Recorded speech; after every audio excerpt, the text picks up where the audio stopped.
today we're going to start with the deadlift. There's certain points of the deadlift that we want to concentrate on, both for safety and for optimizing as much weight as we can. When we're in our deadlift, we want to make sure, starting with footwear, we want to make sure that we have flat. If the thing I would stay away from is running shoes. Popular like training shoes like the Nobles there, those are all good because they have a flat sole. We want to just have a flat sole for our both squat and dead. And because I don't, I'm going to take it off. The reason being, you're pulling against the ground. You don't want to have compression in your shoe that just creates instability in that lift. So as I get set up to the bar, the first thing that we're going to talk about is where you set up. You're going to be centered at the bar. We don't want to be out here. We want the bar to be as close, touching our shins as possible. So it's over at least our laces, if not fully touching our shins here. So what we're going to do, we have a couple different grip options as well. Some people like the over grip, so we're gripping the bar like this. All we want to do we're talking our standard deadlift. We're not doing sumos. That's a different story for a different day. So when we're doing our standard deadlift, your feet are going to be at shoulder width or a little narrower, and our hands just comfortably where we want to put them down, where they hang. So then we can have a couple different grips. We can have double over. We can have a hook grip that helps when you're getting really heavy weight. So what we're going to do is hook our thumb, and at the other side of the bar, we're grabbing that thumb here like this. So if I'm putting my thumb over and I'm grabbing and I'm hooking it here, so we can all kind of see that hook grip. That's a pretty standard grip for people. The other one that helps, that I prefer doing, I know Amber does this as well. I think a lot of the coaches have done this grip, but it's you're going opposite grips. So you're going one overhand and one underhand. Same thing, it's just where it hangs, coming down and gripping. This is what I prefer. It just helps that grip as you're going. We do have chalk for our heavy days, and that just allows for not slipping if you're sweaty as well. So, talked about grip. Now I'm down gripping the bar. How do I pull? Do I just pull it straight up? That is wrong. We don't want to have that rounded back. What we want to do is we want to pull ourselves down into this position, into kind of the bottom of your squat position here. And this is where we want to start our pull from. If we're doing like an RDL, we have a higher hip set, but we're doing deadlifts, so we're going down into the hole right here, and we really want to concentrate at the beginning, pulling our stability and pulling our shoulder blades back. So I'm going to be down here, I'm going to sit in the hole, and I'm going to lock my back and stabilize this position. So this is the position that we want to start with, but we don't want to just start from the bottom and pull up. If you see here, we have, before this bar comes off the ground, when you have a lot of weight on it, there's like an inch of slack in there. So that's one thing that's overlooked a lot, is we pull from the ground. We set up with this power, and we just pull from the bottom, and you hear that slack come out in the lift. We want to get rid of that slack first. So when we tighten up the back, that's when I like to get rid of that slack. So as I come down here, I'm sinking into the hole. I lock that back up. That's when the weight doesn't move, but I'm getting that slack out and just creating that tension. And we have that stability and tension in our core with a deep breath, and then we pull out of the hole. So we're going to be right here, tight, tension's out, and standing up with the bar. So those are the main things that we want to concentrate on as we get pre-deadlift, because the deadlift is relatively easy. Stand up with the bar. If you do the fundamental start right, the thing that's going to avoid is we want to avoid that rounded back.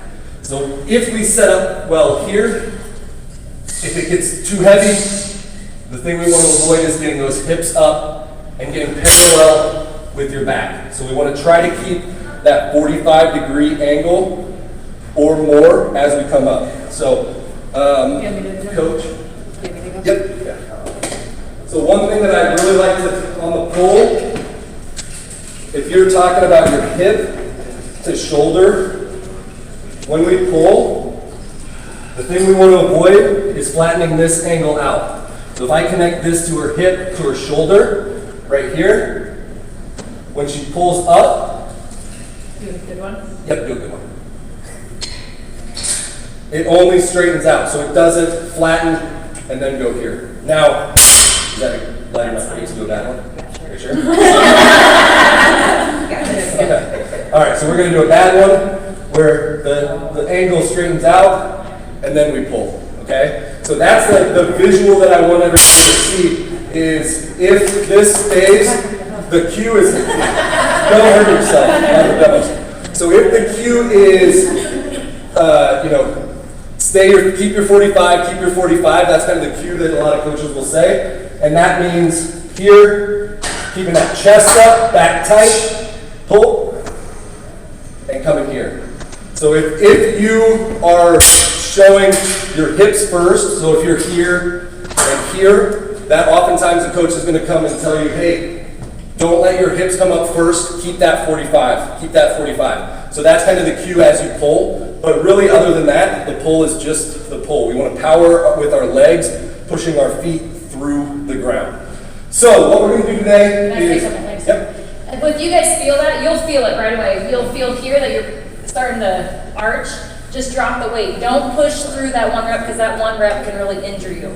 So just stop, change your weight out because it's not worth risking that injury just to get one more rep, okay? So if you feel it, chances are you're doing it that way. Drop the weight, change the weight out, and then go again. Or you need more recovery in between each set. Also talk about lifting belts because I think those are really beneficial for any lower back pain and stuff if you do have lower back issues. So we have a few at all of the gyms that are kind of hanging around. So you can find one if it works. What I would recommend, because lifting belts are, everyone is a different size, the one size fits all, we have different sizes at the gym, but there might be other people that need it. I would recommend getting they're not an expensive item, get a lifting belt that you feel comfortable with. It's a nylon, super easy one. All it does is it creates that compression so that when you're at the bottom of your lift, and you breathe in, you're creating that tension inside, and it's almost a tool where not only is it keeping the compression, but you can also feel how much pressure you're putting against that belt, and that's what's going to create, so it's just something as easy as this. And it needs to be tight, like it should feel uncomfortable, and then when you're not lifting, you should want to take this thing off because it's so tight on your body the line-up part. Line-up, so what do they want? So basically what we're going to be hitting is, where's your belly button at? There we go. All right, so it's going to be my pants. Right, I was going to say, I don't wear pants. Something over my belly button. We're going to be kind of on the bottom of your belly. So it's going to be right on the bottom of your belt.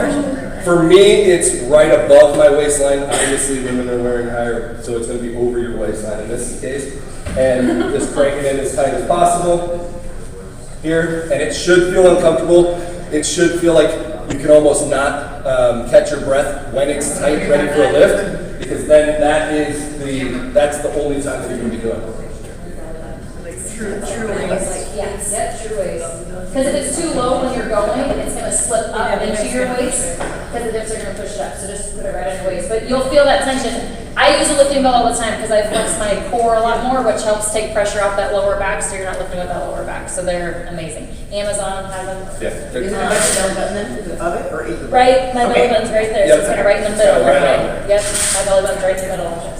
Can you preface and say when you're going heavy with a lifting belt, not when you're doing 20 rep sets? Right, and this is for this season.